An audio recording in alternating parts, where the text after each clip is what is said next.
세 번째 시간 강의를 시작하도록 하겠습니다. 고넬료의 집에 가서 이제 복음을 전하지요. 사도 베드로가. 그때 이제 방언의 역사가 나타납니다. 그러니까 베드로가 이제 하나님께서 이들을 받으셨구나라는 것을 알고 그들에게 세례를 베풀고 옵니다. 그런데 그 성경에 보면은 재밌는 게 뭐냐면은 예루살렘의 신자들이요, 그 이상한 반응을 보이죠. 뭐냐면은 우리 지금 같으면은 아이고 베드로 사도님 단기 선교 다녀오셨군요, 수고하셨습니다라고 하면서 칭찬을 할 텐데 오히려 어떻게 유대인인 당신이 지도자급 사람이 이방인의 집에 들어가서 이제 같이 식사를 하고 왔냐 그러면서 막 비난을 합니다. 그게 왜 그랬냐면은요. 그때까지 교회의 구성원은 유대인들이었고 그들은 전 세계에 흩어져 있는 유대인들에게만 복음을 전해야 하는 것으로 생각하고 있었어요. 그래서요 그들은 베드로의 행동을 비난했던 것입니다. 그래서 교회는 유대인들만 구성돼야 되고 그 다음에 그렇기 때문에 전도의 대상도 오직 유대인뿐이다 이렇게 생각을 했던 거예요. 근데 베드로가 이방인의 집에 가가지고서는 복음을 전하고 오니까 이해를 못했던 겁니다. 그런데 여러분, 베드로가 어떤 사람입니까? 예수님을 직접 3년 동안이나 따라다녔던 사람이죠. 근데 3년 동안 따라다녔던 사람도 뭡니까? 그냥 이방인 전도에 대한 인식이 이 정도였어요. 그 이론적으로 설명을 못합니다. 그래가지고 그 신학적인 설명을 하는 대신에 자신을 비난하는 예루살렘 그 성도들에게 베드로가 취한 행동이 뭡니까? 그게 사도행전 이제 11장 4절부터 17절에 걸쳐서 길게 나오는데요. 이게 뭐냐면은 그 지금까지 겪었던 일 있죠. 고넬료 전도랑 관련해가지고 겪었던 일들, 에피소드들, 뭐 보자기가 3번 왔다 갔다 하고 뭐 이런 것들, 그거를 전부 다 일일이 그 소개를 하는 겁니다. 그 말을 들으니까 그 말을 들으면 뭐를 알게 돼요? 아, 이것이 인간이 함부로 한 일이 아니라 성령께서 역사하셔가지고서는 이 모든 과정이 진행됐구나 하는 것을 알 수 있죠. 그러니까 그 성도들도 그냥 반대는 못하고 사도행전 18절 보면은 17절까지 설명하고 18절에 보면은 그러면 그러니까 자초지종이 그런 것이라면은 하나님께서 이방인에게도 생명 얻는 회개를 주셨도다 이러면서 이상하다 어떻게 이방인들도 그 예수님을 믿게 되지 하면서 갸우뚱 했다는 것입니다. 그런데요 지금 이것이 왜 중요하냐면은 지금 여러분 우리가 하고 있는 게 뭐예요? 사도 바울의 일대기잖아요. 사도 바울 일대기 하면서 지금 갑자기 이 얘기를 왜 하냐면은 지금 사도행전 9장에서 사도 바울이 초기에 어떤 사역을 했다라는 것 조금 전까지 설명했지 않습니까? 그 다음에 지금 10장이에요. 그러니까 같은 시기예요. 근데 10장인데 예수님의 수제자였던 그 베드로가 이방인 고넬료 집에 가서 전도하기가 그렇게 어려웠고 그 다음에 그 당시에 성도들은 그 이방인 전도에 대해서 전혀 이해가 없었다는 것입니다. 그런데 그 시기에 하나님께서 사도 바울에게 너는 이방인 그 전도하는 사람이야 라면서 사명을 주셨다는 것이에요. 사도행전 22장 21절 보시면은 나더러 또 이르시되 떠나가라 내가 너를 멀리 이방인에게 보내리라 이렇게 말씀하셨거든요. 그러니까 지금 이 상황에서 사도 바울이 다른 그 기독교인들에게 자신의 사명을 말할 수 있어요, 없어요? 없는 상황이라는 겁니다. 지금 9장에서 예수님 만나고 이제 막 활동하기 시작했고요. 근데 10장에서 뭐예요?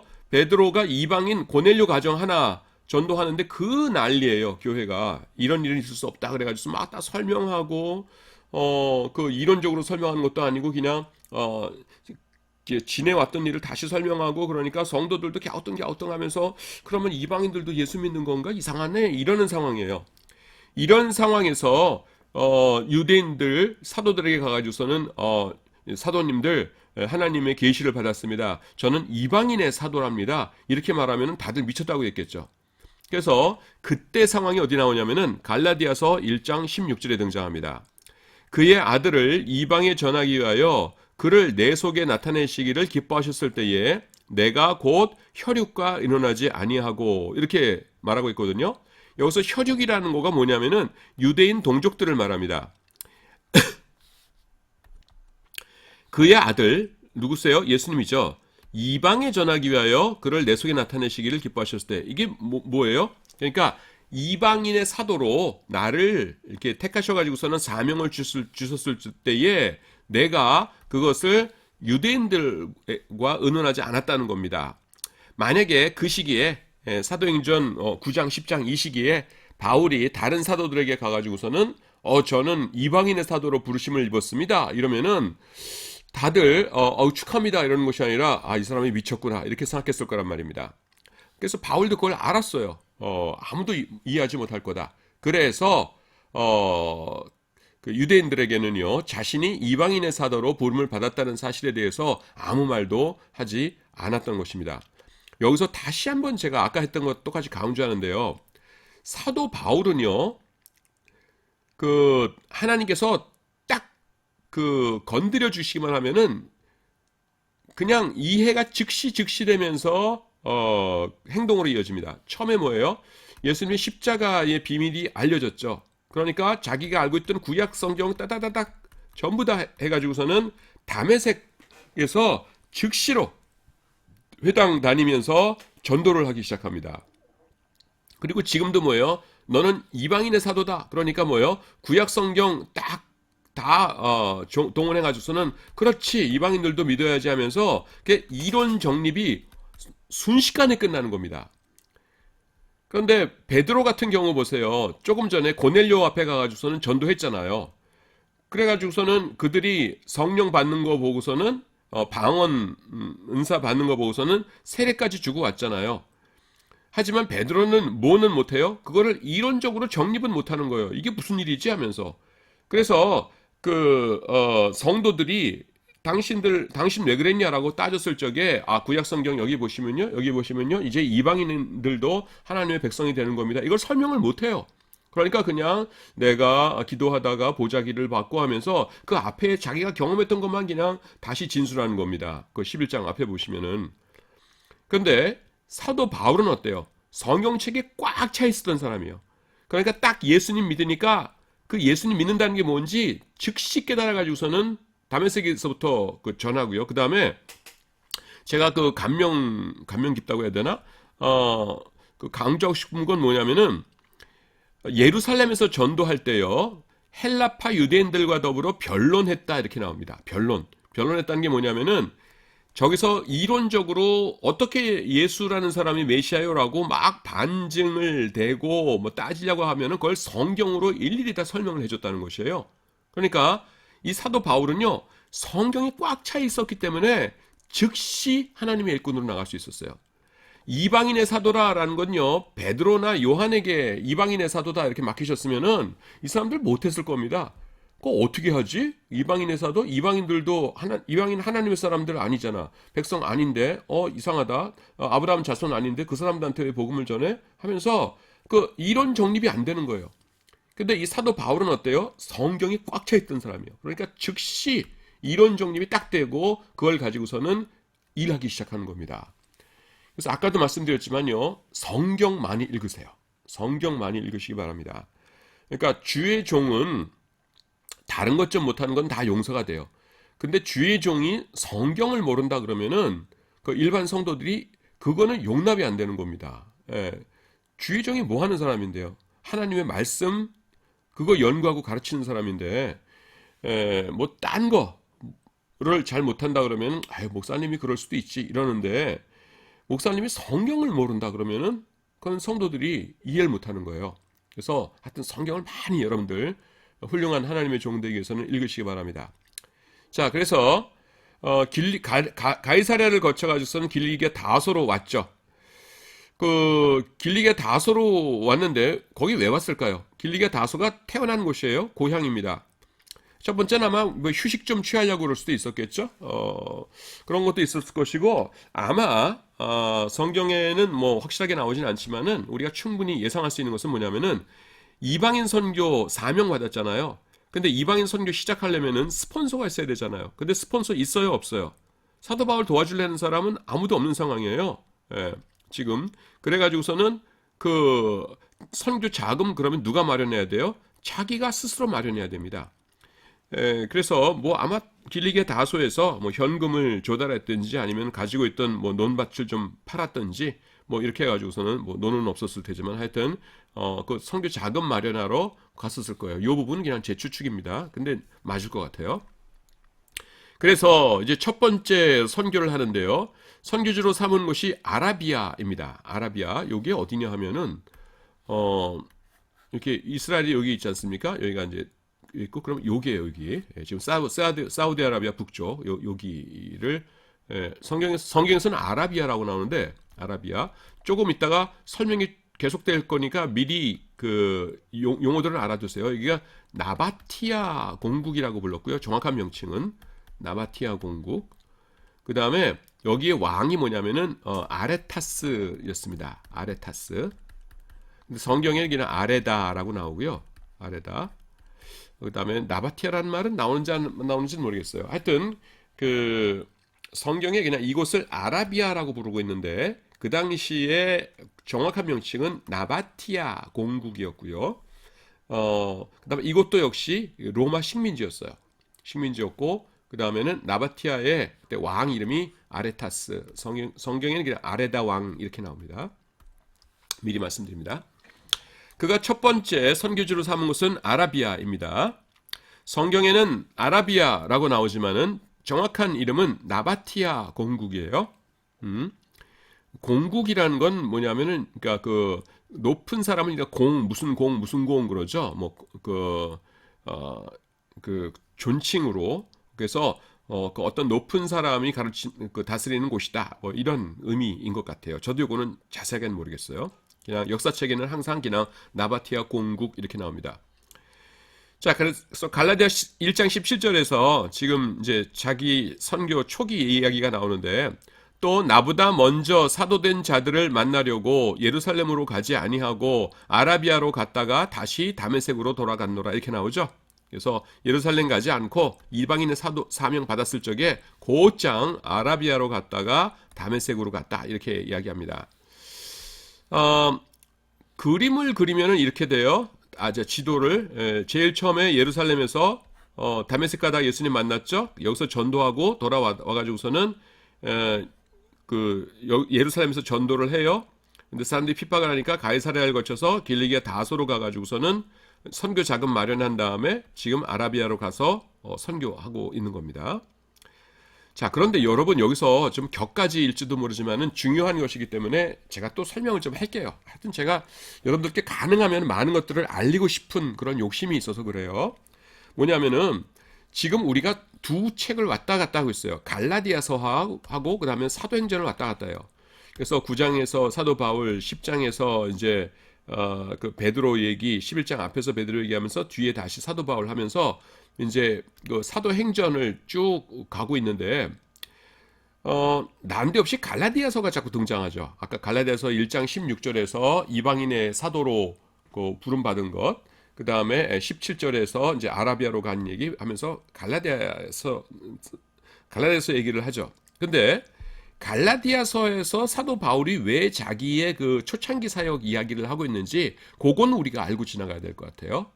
그래야 그 갈라디아서를 우리가 그 왜 여기서 나오는지를 이해할 수 있을 테니까요. 지금 갈라디아서는 어떻게 해서 쓰인 거냐면은 사도 바울이 이 복음을 전했어요. 갈라디아 지역에. 복음이 뭐예요? 예수님 믿으면 된다라는 거죠. 근데 예루살렘에서 이상한 사람들이 왔어요. 와가지고서는 뭐라고 했냐면은 복음만으로는 안 되고 다시 말해서 예수님 믿는 것만으로는 천국 못 가고 여기다가 율법도 여러분들이 지키셔야 됩니다. 이렇게 전하는 거예요. 근데 예루살렘에 온 사람들이 굉장히 똑똑한 사람들이거든요. 그러니까 갈라디아에 있는 이 평신도들은 뭐 그런 거 잘 모르니까 예루살렘에서 온 사람들이 그렇다고 가르치니까 그런가? 그러면서 요거를 또 율법도 지키려고 한 거예요. 근데 어떤 사람들이 이상했어요. 왜냐하면 사도 바울은 분명히 율법은 아니고 이제 복음 예수 그리스도만 믿으면 천국 갑니다 이렇게 가르쳤는데 이 사람들이 와가지고서는 율법도 지켜야 됩니다 이렇게 이야기하거든요. 그러니까 반문을 했어요. 뭐라고 했냐면은 사도 바울께서는 그렇게 가르치시지 않았는데요 이렇게 얘기한 겁니다. 맞는 말이죠. 그러니까 이 사람들이 뭐라고 그랬냐면은 요 예루살렘에서 온 사람들이 사도 바울이요? 그 사람 지금 사도라고 하셨습니까? 사도 아니에요. 사도라는 것이 누굽니까? 예수님께서 지상에서 계실 때에 3년 동안 예수님 따라다니면서 예수님과 함께 했던 사람들이 사도잖아요. 근데 사도 바울은 예수님 본 적도 없을 거예요. 그 사람이 무슨 사도예요? 그냥 자기가 자기 입으로 사도라고 하는 거지. 그 사기꾼인 것 같아요. 그 사람 말 믿지 마세요. 이렇게 되는 겁니다.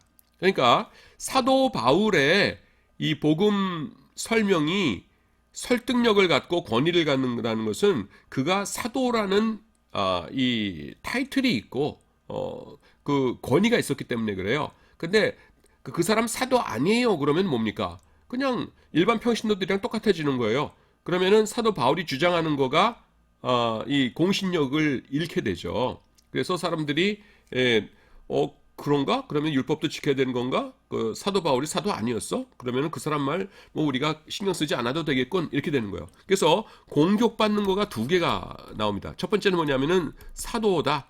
그걸 사도권이라고 그러는데 사도라는 것이 이제 공격받고요. 근데 이거가 사도라는 것이 무너지면 뭐예요? 사도 바울이 가르쳤던 것 전체의 권위가 무너지는 거죠. 그다음 두 번째는 복음이 공격받고 있어요. 복음이라는 게 뭡니까? 오직 믿음으로잖아요. 율법이 아니고 오직 믿음으로인데 그 예수님도 믿고 율법도 또 구약 성경이 나오는 율법도 또 지켜야 된다 이러니까 공격받고 있는 거예요. 그래서 갈라디아서를 쓴 이유가 이 두 가지입니다. 그래서 앞에 지금 1장 이렇게 나오잖아요. 여기 갈라디아서 처음에 나오는 거 뭐냐면은 자신이 사도라는 것을 변호하는 거예요. 자신이 사도라는 걸 변호해야 그 다음에는 자기가 전하는 복음이 힘을 얻게 되죠. 그래서 갈라디아서는 1장 1절 처음 시작할 때부터 어떻게 나옵니까?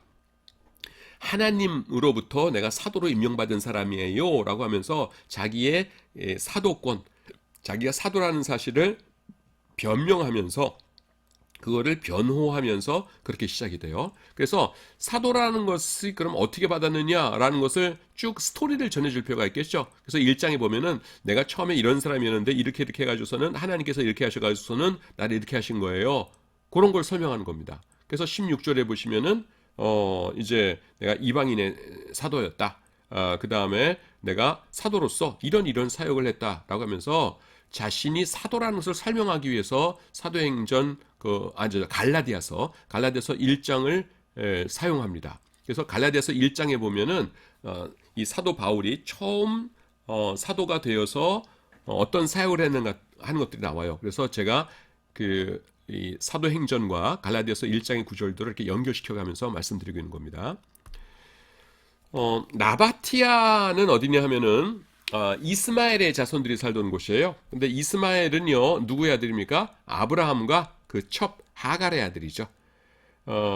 근데 이곳에서의 전도는요 너무나 많은 적대감을 불러일으켰어요. 그래서 이스라엘이 이렇게 있고 여기가 이제 나바티아 공국인데 여기 와가지고서는 예수 믿으세요 그러니까 자기들도 나름대로의 종교가 있었을 거 아니에요. 근데 난생 처음 듣는 이상한 종교를 전하니까 죽이려고 들었어요. 누가 죽이려고 했냐면은 그 아레타스 왕이. 그래서 아이고 도망가야겠군 해가지고서는 다메섹으로 도망갑니다. 다메섹으로. 근데 이 왕이 얼마나 지독하냐면은 고급 관리를 파송해요. 뭐 하라고 파송하냐면은 이 바울 죽이라고. 그리고 그 칼 쓰는 자객들 있죠. 검객들을 같이 파송합니다. 그래서 다메섹으로 도망갔다니까 거기 가가지고서는 사도 바울 죽여라. 우리 나라를 어지럽힌 놈이다. 이렇게 하는 겁니다. 자, 여기 또 다른 것이 나오죠. 3년 동안의 아라비아 묵상 기간은 없었다. 이렇게 나오는데 이 나바티아에서의 활동 기간을 보통 3년으로 잡거든요. 그런데 옛날엔 어떤 말씀들을 많이 하셨냐면은 요 다음 스토리를 말씀드리면은 다메섹에 갔다가 그다음에 탈출해서 예루살렘에 왔다가 그다음에는 길리기아 다소로 갔다가 안디옥에 갔다가 여기서 이제 1차 전도행을 시작합니다. 여기 이제 구브로라는 섬으로 1차 전도행을 떠나요. 그래서 1차 전도행 떠나기 전에 가장 오랫동안 머물렀던 곳이 이 나바티아예요. 3년 동안 머무르죠. 그래서 어떻게 말씀하시는 분들이 있었냐 하면은 이제 막 전도를 해야 되니까 여기 3년 동안에 조용히 여기서 이제 복음에 대해서 묵상하고 예수님에 대해서 묵상하고 그다음에 구약 성경들과 예수님과의 관계에 대해서 묵상하고 해가지고서는 이제 신학적으로 이론적으로 내가 정립이 되었다. 이제 그 전도 여행을 떠날 때가 되었다라고 해가지고서는 나와서 그 다음부터는 1차 전도 여행을 했다. 그래서 나바티에서는 3년 동안의 묵상 기간이 있었다. 이렇게 늘 말씀들을 하셨어요. 여러분들 가운데서 이제 교회를 좀 오래 다닌 사람들은 이런 설교를 들었을 수도 있어요. 근데 그건 아닌 것 같아요. 나바티아에 가가지고서요, 정신없이 사방으로 돌아다니면서 예수님 전했을 겁니다. 일단 여기서 조용히 묵상하는 기간이 아니라는 것은 첫 번째 증거는요, 뭐 증거라고 할 것도 없고 그냥 우리가 그냥 추측해 볼 수 있는 것인데, 자, 사도 바울이라는 사람이 나바티아라는 나라에 가가지고서는 어떤 산에 있는 동굴이나 아니면 무슨 셋집이나 어디 조용한 데 가가지고서는 3년 동안 늘 그 묵상하고 기도하고 그 다음에 이러면서 지냈어요. 그러면은 바울이라는 사람이 자기네 나라에 들어왔다는 사실 자체가 알려지지도 않았겠죠. 예. 그리고 혹시 알려졌다 하더라도 그냥 아무것도 안 하고서는 기도만 하고 있는 사람 왕이 굳이 죽이려고 그렇게 하질 않았겠죠. 예. 근데 왜 왕이 죽이려고 했겠어요? 사방으로 돌아다니면서 당신들이 믿는 종교는 틀렸다. 왕이 믿고 있는 종교도 틀린 거다. 예수 믿어야 구원받는다. 이러면서 다니니까 죽이려고 했던 것 아니에요? 그래서 일단 그 전제 자체가 좀 이상해요. 이게 여기서 조용히 있었다는 것 자체가. 그 다음에 이제 또 다른 것들을 보시면은 첫째요. 사도 바울은요. 복음의 비밀을 다메섹에서 즉시 깨달았어요. 구약의 정통한 학자였어요. 그래서 예수님에 대해서 조금만 힌트를 주니까 다다다닥 깨닫고서는 구약 성경을 이제 쫙 줄을 꿰기 시작합니다. 뭘 깨달았냐 하면은 내가 아까 지난 챕터에서 말씀드린 거죠. 이 속죄 제사가 그 자체로서 죄를 사는 능력이 있는 것이 아니라 참된 속죄 제사는 오직 뭐만요? 오직 예수님의 십자가만이 참된 속죄 제사이다. 그래서 이걸 가지고 성경을 해석할 수 있는 능력이 생긴 거예요. 그래서 다메섹에서도요, 그 회당마다 다니면서 전도를 했다고 나오죠. 그리고 예루살렘에 왔을 때도 아주 적극적으로 전도를 했어요. 그래서 사도행전 9장 29절에 보시면은 예루살렘에 왔을 때 전도하는 장면인데 뭐라고 말씀하냐면은 또 주 예수의 이름으로 담대히 말하고 여기 헬라파 유대인들과 함께 말하여 뭐라고 나와요? 변론하니. 여기 중요해요. 변론했다. 변론하니. 사도 바울은요, 유대인들에게 단순히 예수님이 메시아심을 예수 천당 그러면서 선포한 것이 아니라요, 그들과 변론했다고 합니다. 변론이라는 게 뭐예요? 의견을 주고받고 하는 거죠. 예수님은 메시아 아니에요. 그러면은 맞거든요. 증거를 대보세요. 몇 장 몇 절이요. 그 구절은 그런 뜻 아니잖아요. 맞거든요. 하면서 신명기는 어때요? 이사야서는 어때요? 시편은 어때요? 하면서 막 성경을 가지고 변론했다는 겁니다. 이게 무슨 뜻이냐면은 이것은요, 복음을 전하기 위한 이론적인 무장이 예루살렘에 왔을 적에 이미 끝난 상태였다는 겁니다. 예. 그런 바울이 복음 전토를 시작하기 위해서 3년 동안에 나바티아에서 조용히 묵상하고 성경 연구하는 준비 기간이 필요했다? 그건 아닌 것 같아요. 내가 볼 적에는. 둘째는 뭐냐면은 사도 바울의 성격인데요. 이분이 어떤 분입니까? 굉장히 적극적인 사람이죠. 그래서 이 다메섹하고 예루살렘에서 전도를 할 때도요, 그냥 서건서건 조용조용 이렇게 했어요? 아니죠. 아주 적극적으로 그냥 변론이라는 게 뭐예요? 적극적인 사람 아니면 못하는 거예요. 예. 나 같은 사람은 그냥 이렇게 디베이트하고 그러는 거 별로 안 좋아해요. 나도. 근데 사도 바울은 변론했다고 하거든요. 그러니까 굉장히 적극적으로 한 겁니다. 그러니까 예루살렘에서도요, 유대인들이 어떻게 했어요? 그를 죽이려고 했어요. 그렇기 때문에 믿는 형제들이 그를 가이사랴로 데리고 가가지고서는, 가이사랴는 항구죠, 길리기아 다소 고향집으로 보냈다 이렇게 나오거든요. 그 앞서 다메섹에서, 예루살렘에서 이미 이렇게 이론적인 무장이 다 돼 있어가지고서는 그 전도를 열심히 했던 바울이 아라비아로 갑자기 가가지고서는 전도를 멈추고선 3년 동안 기도와 묵상의 시간을 보냈다? 그거는 아닐 것 같다는 겁니다. 그래서 이 아라비아에 가서 뭐 했냐면은 죽어라고 열심히 전도하신 거예요. 전도한 겁니다. 제가 강의하다가 사도 바울이나 뭐 베드로나 사도들 이런 분들한테 가끔 지금도 전도하신 겁니다. 뭐 그분께서는 이러면서 이제 극존칭 쓰잖아요. 왜냐하면은 그냥 존경스럽기 때문입니다. 우리의 믿음의 선조잖아요. 그래서 그냥 저는 바울이 그러는 것은 그렇기보다는 그냥 바울께서 이렇게 말하기를 좋아해요. 왜냐하면 진심으로 내가 정말 그 마음 진심으로 존경하는 분들, 신앙에 그 존경하는 선배님들이시기 때문에 그렇습니다. 그래서 그냥 보통 뭐 바울은 베드로는 그러는데 뭐 그래도 상관은 없는데 그냥 저는 개인적으로 좀 그래요. 그래서 강의하다가 제가 그분들한테 극존칭 쓰면은 좀 거슬리고 뭐 거슬릴 것까지는 없겠지만 좀 신기할 수는 있죠. 근데 그냥 그렇다는 겁니다. 하여튼 저는 그래요. 자, 지금 이제 나바티아에 있다가 다메섹으로 갔더니만은 다메섹까지 자객을 보내죠. 그래서 바울을 죽이려고 했어요. 그래서 여기 보시면은 다메섹에서 아레타스 왕의 고관이 나를 잡으려고 다메섹 성을 지켰으나, 그래서 성이 이렇게 있으면은 문들이 여러 개 있었거든요. 서울에도 옛날에 동대문, 남대문 뭐 이렇게 여러 가지 문이 있었잖아요. 그래서 이 문에서 딱 지키고 있었어요.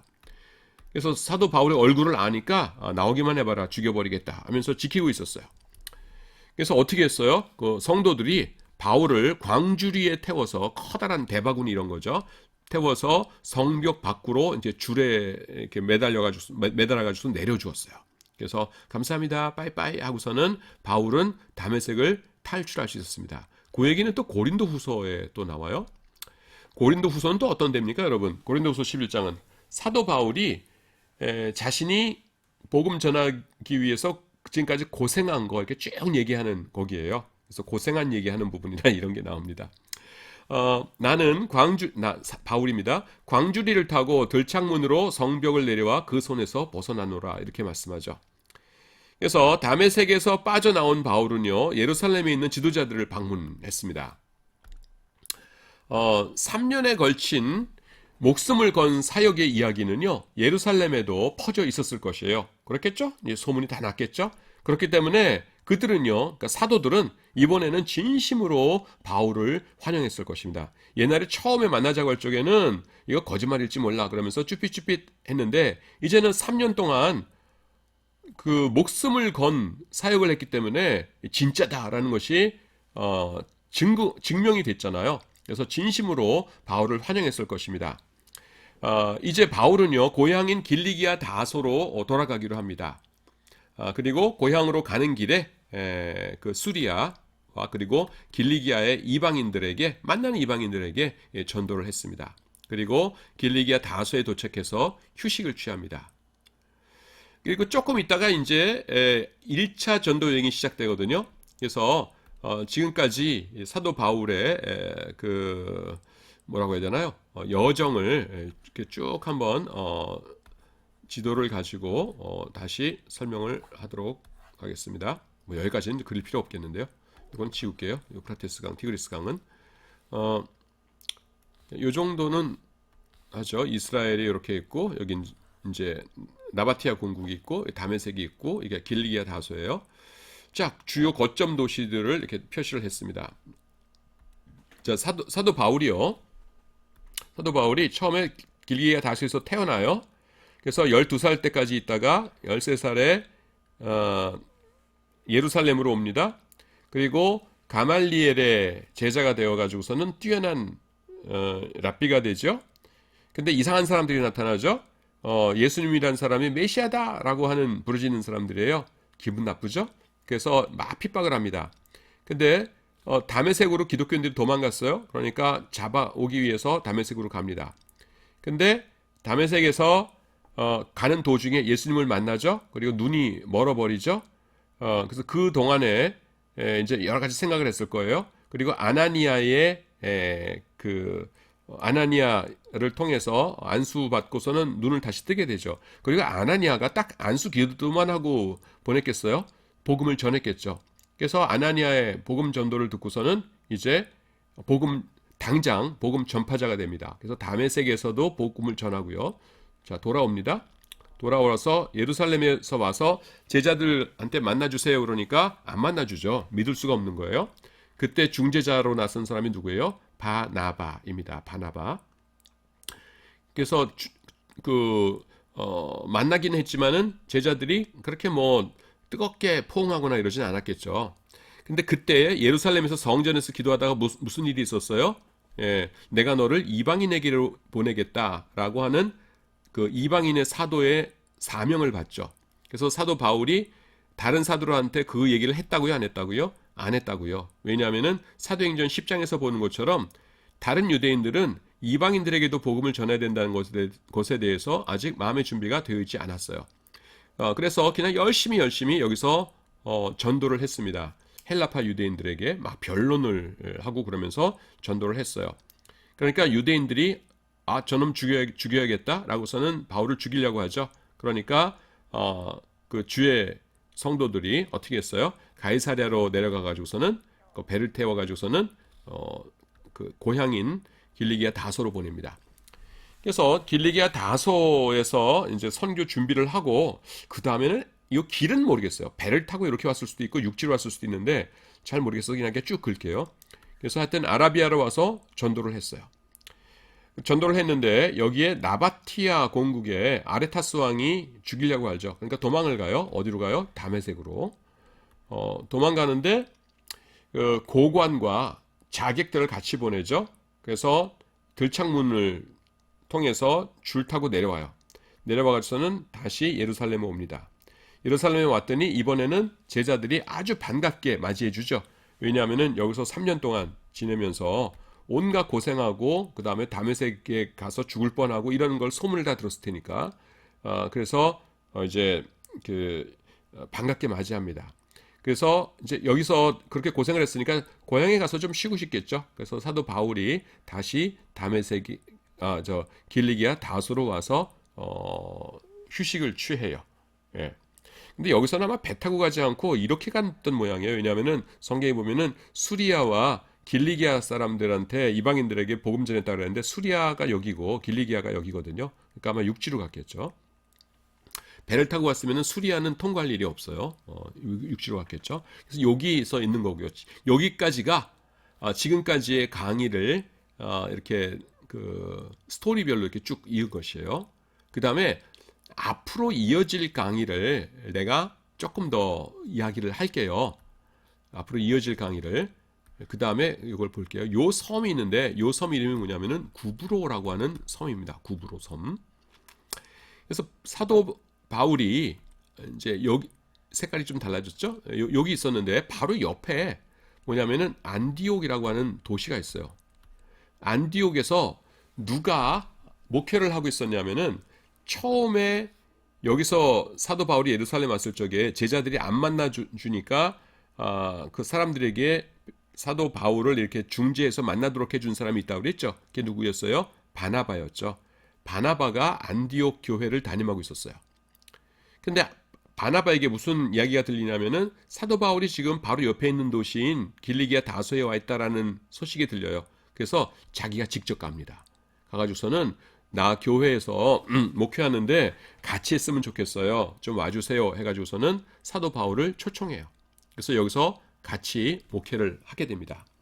그런데 어느 날 하나님께서 그 성도들에게 안디옥 교회 성도들에게 바울과 바나바를 따로 세우라 이렇게 말씀하세요. 그래서 뭔지 모르지만은 하여튼 따로 세우고 주님 그 뭐 어떻게 해야 되나요? 라고 열심히 기도하는데 하나님께서 어떻게 말씀하시냐면은 선교사로 파송해라 이렇게 되는 거예요. 그래서 바울과 바나바가 이제 선교를 하게 되는데 이제 구브로 섬을 이렇게 쭉 관통해서 그다음 여기 산맥 타우루스 산맥이라고 했어요. 요거를 넘고 더베까지 갔다가 이렇게 와가지고서는 오는 여행을 이렇게 하게 됩니다. 그게 1차 전도 여행이에요. 자, 이제 내가 전체적으로 이제 그 윤곽은 잡아드렸고요. 다시 요 텍스트를 교재를 봐가면서 체크하도록 하겠습니다. 길리기아 다스에 와서 이제 휴식을 취하지요. 그 다음에 근데 길리기아 다소 동쪽에 수리아 안디옥이라는 곳이 있었어요. 당시에 안디옥이라고 불리는 도시가 두 개가 있었는데요. 하나는 이스라엘과 가까운 수리아 안디옥이고 다른 하나는 비시디아 안디옥입니다. 여기에 뭐 생각하면 되냐면 우리나라에 광주가 있죠. 근데 광주가 경기도 광주가 있고 서울 밑에 있는 거, 그 다음에는 전라도 광주가 있죠. 예. 마찬가지로 안디옥이 수리아라는 것이 이제 전라도 뭐 경기도 경상도 그러듯이 지역 이름이거든요. 그래서 수리아 지역의 안디옥, 또 하나는 비시디아 지역의 안디옥이라는 겁니다. 그래서 여기서 설명하는 것은 수리아 안디옥이에요. 그래서 안디옥에도 교회가 있었는데 바나바가 그 교회를 담임하고 있었습니다. 서쪽에 있는 비교적 가까운 도시였던 길리기아 다소에 바울이 와 있다라는 소문을 듣고서요. 바나바는 자신이 직접 바울을 찾아갑니다. 그리고 바울을 설득해가지고서요. 안디옥 교회에서 함께 사역을 하게 됩니다. 나는요, 저요 지금 강의하고 있는 저는 타임머신이 있어가지고서는 과거에 어디론가 가볼 수 있다면은요, 꼭 가보고 싶은 곳이 어디냐면은 이때의 안디옥 교회예요. 이때의 안디옥 교회. 왜 그랬겠어요? 그 지도자 두 사람, 지도자가 누구냐면은 바울하고 바나바예요. 이야, 바울 두 사람 중에 하나만 목회를 하고 있다고 하더라도 그 교회 다니고 싶을 텐데 바울과 바나바가 공동 목회를 하는 교회입니다. 정말 가슴이 뛰지 않습니까? 여러분, 바울이 어떤 사람이에요? 성경에 통달하고 있죠. 그냥 뭐 모르는 게 없어요. 우리 신앙생활 하다가 물어보고 싶을 때가 얼마나 많아요. 모르는 게 얼마나 많아요. 근데 사도 바울은 막히는 게 없어요. 다 알아요. 그냥 쫙 꿰고 있고요. 그 다음에 그 성령의 은사가 넘칩니다. 뭐 병 고치고 뭐 예언하고 뭐하고 하면서 그 성령의 은사가 넘치는 분이에요. 또 이 바나바는 어떤 사람입니까? 어머니와 같이 아주 따뜻하고 온유한 이런 사람이죠. 그래서 이 두 사람이 같이 목회를 하고 있는 거예요. 그러니까 이 성도들이 얼마나 행복했겠어요. 저는 진짜 그 시대로 가가지고서는 그 교회 좀 다녀보고 싶어요. 그러면은 내 마음에 무슨 뭐 이렇게 상처 이런 거 다 치료될 것 같고 바나바 목사님한테 가가지고서는 이렇게 상담받으면 다 치료될 것 같아요. 그리고 모르던 거 뭐 어떻게 해야 되나요? 이런 거 사도 바울에게 여쭤보면 그냥 뭐 여쭤볼 것도 없이 그냥 설교만 매주 들어도 그냥 신앙이 엄청나게 쭉쭉 클 것 같아요. 굉장히 멋진 곳이죠. 얼마나 행복했을까요? 이 안디옥 교회 성도들. 그런데 이 안디옥 교회 성도들의 그런 행복은요 오래 지속되지 못했어요. 뭐냐면은 사도행전 13장 2절에 보면은 하나님께서요 이 안디옥 교회에게 바나바와 사울을 따로 세우실 것을 명령하십니다. 따로 세우신다는 게 뭐냐면 이제 새로운 일을 맡길 테니까 두 사람을 놓고서 너네가 열심히 기도해라 라는 것입니다. 그래서 이게 뭐지? 라고 하면서 주님 바울과 바나바 두 분 목사님들 따로 세우라고 하셔가지고서는 우리가 그 두 분을 놓고서 기도하고 있습니다. 하나님의 뜻이 무엇인가요? 알려주세요 하면서 열심히 기도를 했어요. 그랬더니만은 하나님의 응답이 왔는데 뭐냐면은 그들을 선교사로 파송하라는 것이에요. 그래서 금식하면서 기도하고요. 두 사람에게 이제 선교사로 안수를 하고 이제 선교사로 파송을 합니다. 그래서 시작된 것이 무엇이에요, 여러분? 제1차 전도 여행입니다. 그래서 소위 첫 번째 전도 여행이 시작됩니다. 그 기간은요. 44년 혹은 약간 이후부터 주후 47년 말까지예요. 요런 거는 내가 시험에 안 낼 거예요. 네. 왜냐하면 그렇게 확실하지가 않으니까. 근데 조금 전에 내가 뭐라고 했냐면은 소위 말하는이라고 했죠. 소위 말하는 첫 번째 전도여행. 요건 뭐냐면 왜 소위 말하냐고 하냐면은 그 이전에 전도 여행이 있었죠. 조금 전에 3년간 아라비아 나바티아 공국에서 열심히 전도했잖아요. 그게 뭐예요? 그게 사실은 첫 번째 전도 여행이죠. 근데 그냥 일반적으로 안디옥 교회를 기반으로 해서 한 전도 여행들을 1차, 2차, 3차 전도 여행이라고 하거든요. 그래서 그냥 요거를 지금 떠나는 거를 1차 전도 여행이라고 부르는 겁니다. 사실 첫 번째 전도행이라고 할 만한 것은 아라비아 전도였죠. 자, 그 전도를 같이 떠났던 사람은 세 명이 있는데요. 누구입니까? 바울과 바나바, 그리고 바나바의 조카인 마가 요한이에요. 마가 요한, 그러니까 마가와 요한인가요? 그렇게 생각할 텐데 그게 아니라 그냥 한 사람 이름인데 마가 요한입니다. 요거를 좀 말씀드리고 싶은데 지금 계속 바나바가 나오잖아요. 성경에 비슷한 사람 하나 나오죠. 바라바. 바라바는 누굽니까, 여러분? 예, 그렇죠. 감사해요. 많은 학생들이 지금 대답해 줬어요. 어, 그, 예수님께서 빌라도에게 재판을 받으실 때에 빌라도가 이제 6월절 아침이니까 누구 풀어줄까? 한 명 내가 특사로 풀어주는 관례가 있는데 누구 풀어줄까? 나한테 얘기해라. 그러니까 바라봐요, 바라봐요 그랬죠. 그래서 그 예수님 덕분에 대신 풀려난 사람, 그 사람이 바라바고요. 바나바는 그 오늘 강의에 등장했던 사람이에요. 그래서 1차 전도여행 같이 한 사람이 바나바입니다. 그리고 마가 요한은 요 바나바의 조카이고요. 이거 어떻게 쉽게 외우면 되냐면은 바라바는 사람들이 풀어주기를 바랬던 사람이 바라바다. 이렇게 외우시면 쉽죠. 빌라도에게 바라바를 불러주시오 하면서 요구했으니까요. 그래서 풀어주기를 바랬던 사람이 바라바다. 이렇게 외우시고 요건 어떻게 외우냐면은 사도 바울이 1차 전도여행 때 간식으로 늘 주머니에 넣고 다니던 것이 바나나였다. 그래서 그렇게 외우세요. 바나나, 바나바, 바나바 이렇게 외우면 됩니다. 자, 요건 어디 나오냐 하면은 1차 전도여행은 사도행전 13장과 14장에 이 여행이 나옵니다. 이때에 각 지역에 처음으로 교회들이 세워졌어요. 그래서 이 기간에는 바울 서신서 13권 중에서 아무것도 쓰여지지가 않았습니다.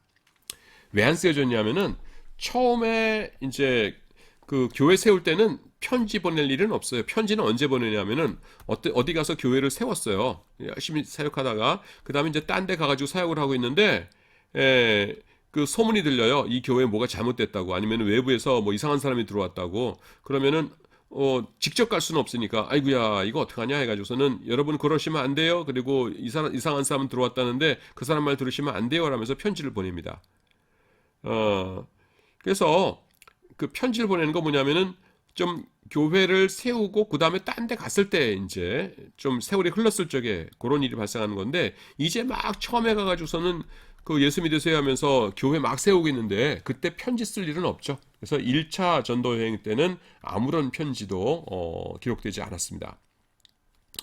자, 나는요 강의를 할 때에 3번의 전도 여행에다가 별명을 붙여서 설명합니다. 그게 뭐냐면 1차 전도여행은 여기다 쓸게요. 소규모고요. 2차 전도여행은 대규모고요. 그다음에 3차 전도여행은 다지기입니다. 다지기. 다진다는 게 뭐예요? 단단하게 만든다는 거죠. 딱딱하게. 1차 전도여행도 작은 규모는 아니에요. 소규모라고 해서. 근데 2차 전도여행과 비교해 보면은 2차 전도여행에 비해서는 규모가 작았기 때문에 소규모라고 한 것이고요. 그래서 소규모, 대규모 이렇게 된 거고 3차 전도여행 때는 새로운 곳을 찾아가서 전도한 건 아니에요. 그러니까 새로 교회 개척하고 이랬다는 말은 없어요. 그런데 뭘 했냐면 그러면은 앞선 전도여행 때 세운 교회들을 굳건히 하고요. 굳건히 다졌죠. 그리고 신학적인 신학교를 세워가지고서는 성경적인 토대를 단단히 하는 작업을 했어요. 그래서 그거를 다지기 이렇게 부릅니다. 그래서 여러분들도 그렇게 외우시면은 1차, 2차, 3차 전도여행을 이렇게 요약하기 좋을 거예요. 1차는 소규모, 2차는 대규모, 3차 전도여행은 다지기입니다. 그래서 1차 전도여행을 살펴보도록 하겠습니다. 그 지도가 있네요. 그래서 여기 당연히 지중해죠. 지중해. 예. 자, 여기 ABC로 친절하게 되어 있죠? 따져보기로 할까요? A가 뭐예요? 수리아 안디오. 여기가 안디오 교회. 그 다음에 B가 실루기아입니다. 실루기아는 항구예요. 서울에서 제일 가까운 항구는 인천이죠. 그런 식으로 이제 B 실루기아고요. 그 다음에 C로 왔죠. C는 뭐예요? 살라미, 도시 이름입니다. 살라미. 그래서 여기서 쭉 오른쪽에서 왼쪽으로 동쪽에서 서쪽으로 여행을 해서 D까지 가요. D는 뭐냐면 도시 이름이 재밌어요. 바보예요, 바보. 근데 바보인데 그 스펠링으로는 파포스입니다. 파포스. 근데 우리나라 옛날에 성경 번역할 때 뭐 퍼 이런 거 잘 안 했죠. 그리고 스도 잘 뒤에 있는 건 빼버리고 그래서 파포인데 파포를 그냥 그 순하게 표현하니까 바보 이렇게 된 거예요. 그래서 D. 그다음에 E는 요 섬 이름이에요. 구브로 섬입니다. 어, 구부로 섬 외우기 좋은 거 뭐냐면은 자 여기 이렇게 해안선이 이렇게 구부러져 있죠. 예, 구부러져 있는 섬 거기 앞에 딱 있는 섬이에요. 그래서 구부로 섬 이렇게 외우시면 됩니다. 그냥 연산결합법을 하라는 거예요. 그 다음에 요 F는 지중해고요. 그 다음에 G가 뭐냐면은 밤빌리아 버가입니다. 버가. 그 다음에 H는 비시디아 안디옥. 안디옥이 두 개 있다고 그랬죠. 여기는 수리아 안디옥, 여기는 비시디아 안디옥. 예, 안디옥. 그 다음에 I가 이고니온이에요. 그리고 J가 루스드라입니다. 그 다음에 여기서 보시면은 화살표가 이렇게 꺾였죠. 이렇게 와가지고서는 이렇게 해가지고서는 배 타고 이렇게 돌아간 거예요. 그 다음에 K가 있는데 K는 뭐냐면 여기 내가 사선으로 표시해 놓은 겁니다. 여기 뭐예요? 타우루스 산맥이에요. 타우루스가 라틴어인데요. 뭐냐면은 황소란 뜻입니다. 이렇게 그 뿔 이렇게 쫙 넣고 이렇게 쫙 이렇게 있고요.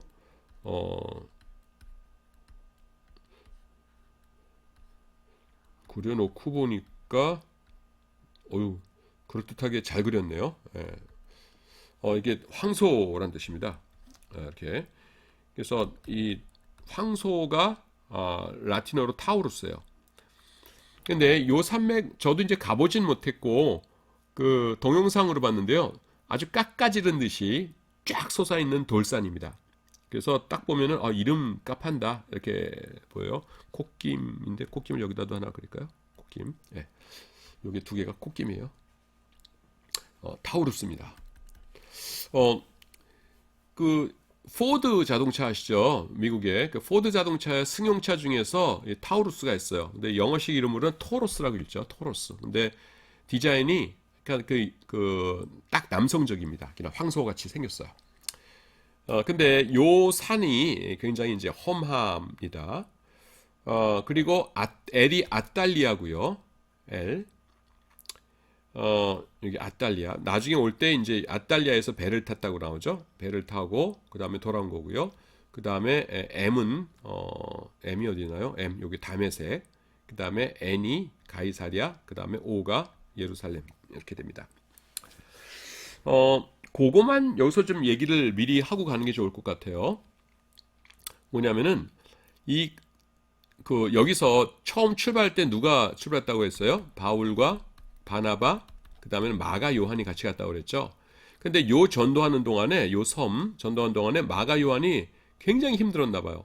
그래서 벗어나서 여기 딱 왔는데 여기 한국까지 딱 왔는데 마가 요한이 어디 갔냐면은 예루살렘으로 도망가 버립니다. 자기 혼자서.